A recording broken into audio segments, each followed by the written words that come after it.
You know, Diddy bought his son a Bentley. Maybe, you know, he could buy you one also while you're out. He got me a Lamborghini. Oh, well, that's nice. I haven't gotten it yet, though. Yeah, I know. When is that coming, that Lamborghini? We talked about this last time. He had the Lamborghini for a day or two, and he had access to the house, and he knows better than to be talking about the things that he does with Big Brother Puff on national television. Oh, apparently not. Something. What's going on with you guys? Are you working together? I'm not. I mean, I think that we become friends in a strange way, you know. Like Robin Big. Yeah, it's like exactly. I'm Big and you're Robin. Yeah. No, I mean, to a lot of us, he's like a little brother. You know what I'm saying? He's not afraid to call and ask for advice. He's somebody that, in the industry-wise, the record industry is a strong family, and he's somebody that, you know, we definitely have our arms around, and we want to protect him because he's such genuinely a nice person besides his talent. You know what I'm saying? He's one of the greatest kids that you could ever know. Joe Rogan sat in his studio, flipping through a thin stack of papers that had just been handed to him minutes before the show. At first glance, they didn't look like anything extraordinary, just typed paragraphs, court headers, and a few photocopied photos attached at the back. But the producer's tone when sliding them across the table had been different this time. There was no casual grin, no quick joke. Just a quiet, you should read this before we start. Joe took that seriously. So check this out, yo. Justin, you ever seen the movie 48 Hours? Right now, he's having 48 hours with Diddy, him and his boy. They're having the times of their lives, like, you know, where we hanging out and what we doing. We can't really disclose, but it's definitely a 15-year-old's dream. You know, I have been given custody of him. You know, he signed to Usher. I'm signed to Usher. I had legal guardianship of Usher when you know he did his first album. I did Usher's first album. I don't have legal guardianship of him, but for the next 48 hours, he's with me. So as his eyes scanned the first page, the air in the room shifted, his usual relaxed posture stiffened, and his brow furrowed. By the time he reached the second paragraph, he wasn't leaning back in his chair anymore. He was hunched forward, elbows on the desk, as if pulling himself closer to the truth. And by the third page, the truth was staring right back at him, unflinching, cold, and cruel. The documents were about Justin Bieber, specifically a timeline from when Justin was only 15 years old. Joe had heard whispers about those days before. The music industry was full of stories, some exaggerated, some buried so deep they never saw the light. But these weren't rumors. These were official statements, legal exhibits, and time-stamped records. This was what really happened. The first entry was dated on a spring weekend more than a decade ago. It detailed how Justin, then still in the earliest stages of superstardom, had been placed under the temporary care of Sean Diddy Combs. On paper, it was framed as mentorship, a chance for a young artist to learn from one of the biggest names in the industry. But the records painted a very different picture. Joe's lips pressed together tightly as he read. The entries showed that Diddy had requested control over Justin's travel, lodging, and even his personal schedule. The paper trail proved it wasn't just a casual hangout.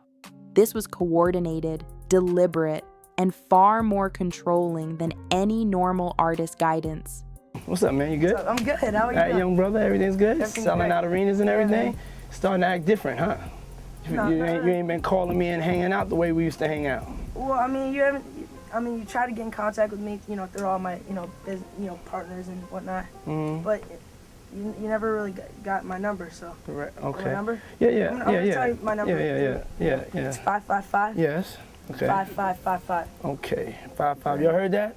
Yeah. Okay. By the time Joe turned the page, he found something that made him stop breathing for a moment. A handwritten note from Justin himself. The handwriting was shaky, uneven, almost like it had been scribbled in a rush. It wasn't long, just a few sentences, but the meaning behind them hit Joe like a punch to the chest. Justin had written that the schedule felt too much, that he wanted to go home early, that he needed a break.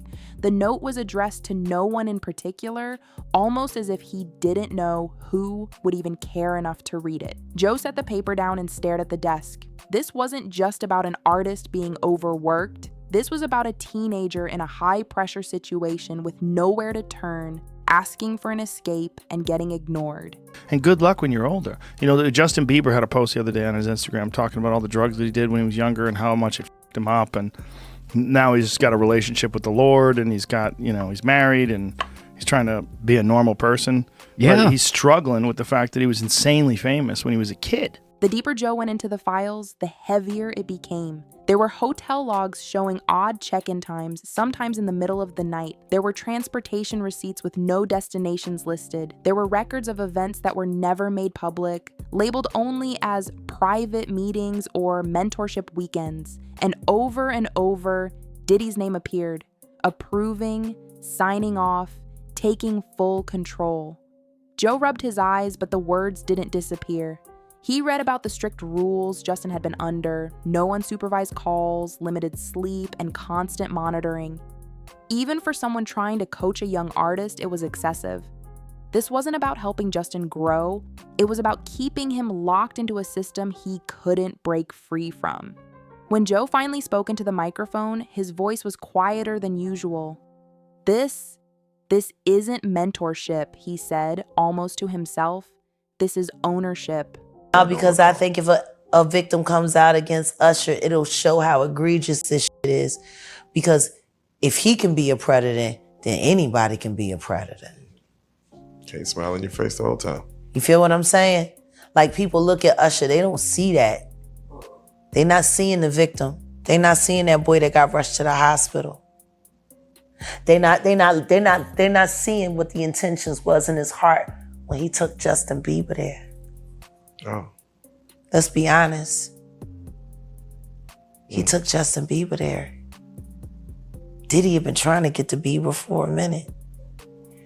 And his management was backing him off. But it wasn't until Usher took over management and had guardianship and gave temporary guardianship to the diddler for 48 hours.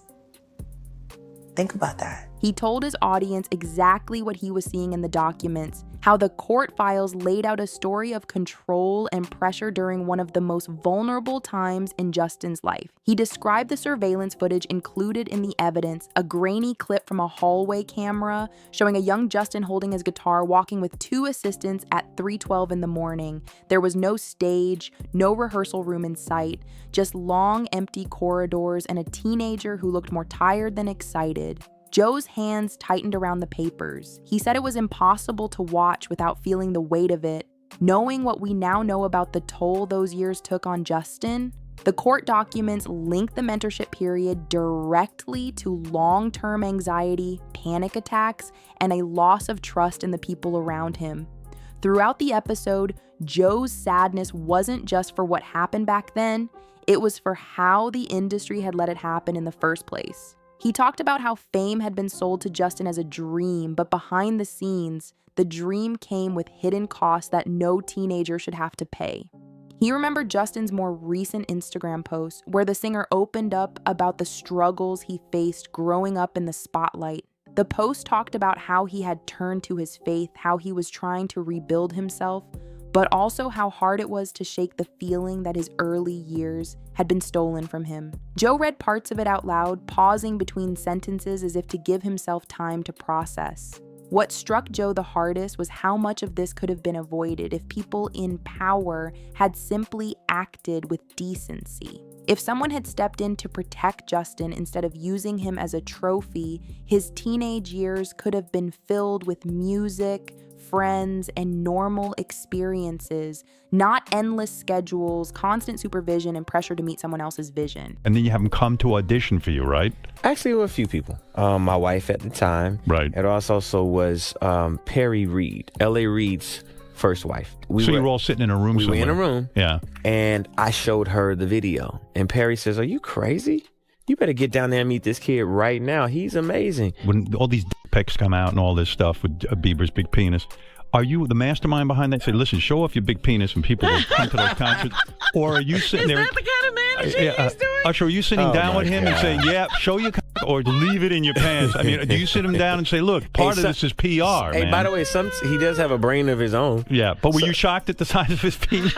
Hey, listen, he has a mind of his own. What he chose to do with his penis is his prerogative. He's managing that aspect of his life. But Usher, is somebody... I have nothing to do with Justin Bieber's private parts, man. Months ago, I was really struggling mentally and emotionally, and just there were so many things that were adding up, and I wasn't able to enjoy any of the things that I own. That stuff's not gonna matter to you. None of the actual things did anything because I was so hurt and I was so confused and I was so sick and there was all these things and I was like, I can't, there's like, you just can't, like you said, you can't enjoy the actual physical, tangible, like, things that money offers, right? By the end of the show, Joe wasn't just reporting, he was making a promise. He said he would continue to talk about this, not just for Justin, but for every young artist who might be walking into the same trap. He urged the industry to take a hard look at how it treats its youngest talent, to stop pretending that mentorship justifies total control. The broadcast ended quietly. No big outro music, no laughs. Just Joe setting the papers down, leaning back in his chair and taking a long, deep breath. The sadness in his eyes said it all. Once you see the truth, you can't unsee it. And now that the truth about Diddy's role in Justin's early years was in the open, there was no going back. Joe didn't leave the studio right away. The lights were dimmed and the soundboard sat silent, but he stayed at the desk staring at the papers in front of him. It wasn't just the words on the page, it was the image of a 15-year-old Justin, wide-eyed, with the whole world thinking he was living a dream, while behind the scenes it was something entirely different. He thought back to interviews he had seen over the years, moments where Justin smiled but there was something empty in his eyes. Back then, the world chalked it up to being tired from touring or just part of growing up famous. Now, knowing the truth, those moments looked completely different. So many horrific accusations, though, involving young singers, like children. Yeah, it's disgusting. It's insane. He makes R. Kelly look like a decent guy. Yeah. It's so crazy. It is crazy. And meanwhile, the guy was like hanging out with Oprah, hanging out with Obama. Jay-Z, everybody. I'm sure the Clintons were there at some point. Maybe Bill. We had seen these videos of Justin Bieber being handed over to him at age 15. Great job. And for his weekend with Diddy camp. I mean, we don't know, but it certainly looks like Justin Bieber is still suffering the fallout from whatever happened to him as he was coming up the ranks of the music world. It really doesn't seem worth it. I mean, I'd love to hear more from his camp about what's real, because it's clear he's suffering. We just don't know from what. And what mother out there would give her 15-year-old boy over to a grown man who's in the rap industry for a weekend with Diddy camp without other adult supervision? When Joe got home that night, he couldn't sleep. He pulled out his laptop and started digging deeper. The more he found, the heavier it got. Old concert footage, behind-the-scenes clips, moments fans had posted online without realizing the context. Joe saw how often Diddy was right there, just off camera, orchestrating things, always close, always in control. The next morning, Joe opened his podcast by telling listeners he had spent hours replaying old videos with new eyes.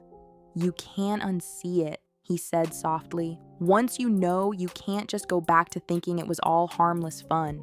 He told his audience about one particular video, a short clip from a radio station visit. Justin is in the booth, smiling and laughing for the mic. But if you look closely, Joe said, you can see him glance over his shoulder twice in less than a minute, like he's checking for someone's approval, that someone was Diddy standing in the corner, arms crossed. Joe explained that control like that doesn't always come with loud orders. Sometimes it's the silent pressure, the unspoken rules that shape every move.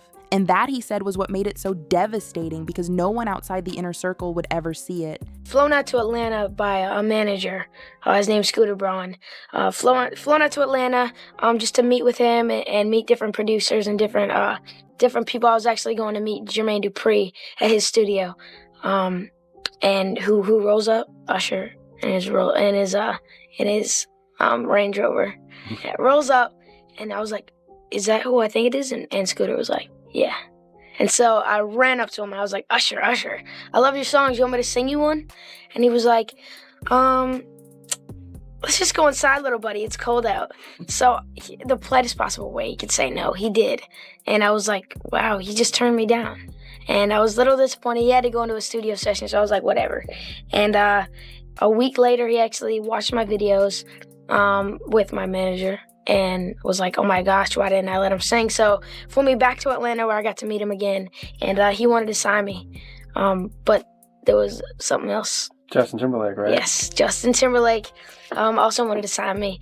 It was like kind of like, what happened was Justin Timberlake and Usher both went into a ring and boxed it out. And the outcome was Usher. I think it was a TKO. The you of then was on a path of self-destruction. Oh, for sure. Yeah, I would have, for sure, 100%. Yeah. It would have been no bueno. It was bad. I don't know if I'd be alive, for sure. It was dark. So I'm very, very grateful to have influences in my life that have played a huge part in me seeing their relationship with Jesus and their relationship with their wives and their relationship with their kids and saying that's what I want. But I want to definitely tell my story so that if that resonates to anybody, that they can hopefully. But yeah, just protecting those moments because people take for granted encounters and Then came another part of the court file, email chains between industry executives. Joe read them word for word, his voice low but steady. They showed that people high up in the business were aware of how much access Diddy had to Justin, and instead of questioning it, they encouraged it. They saw it as branding and relationship building. Not one person in those emails suggested giving Justin a break or setting boundaries. Joe's sadness grew into something heavier. It wasn't just about Diddy anymore. It was about a system that had decided profit mattered more than a teenager's well-being. If you're in this business and you see something wrong, Joe said, and you stay quiet because it's easier, you're part of the problem. He shared a moment from a phone call he'd had earlier that day with a friend in the music world. The friend had been around during those years and admitted they noticed things that felt off but didn't speak up. It's hard to live with, the friend told him. Joe didn't name them, but he said you could hear the regret in their voice. The rest of that episode was quiet, almost like a late-night conversation between close friends. Joe wasn't trying to be dramatic, he was just telling it straight, with the weight of the truth sitting in every word. He said Justin deserved more than sympathy. He deserved justice, and he said the industry needed to finally admit its failures instead of burying them under PR statements and award shows. Over the next week, Joe kept returning to the topic. Every new detail that came out, he covered. Every time Diddy's legal team tried to spin the story, Joe countered with the facts from the official records. He refused to let it fade into another forgotten headline. And every time he spoke about it, that sadness was there. It was in the pauses between sentences, in the way his voice dropped when he described the toll it took on Justin. This wasn't just content for a podcast. It was something Joe carried with him long after the microphones were turned off.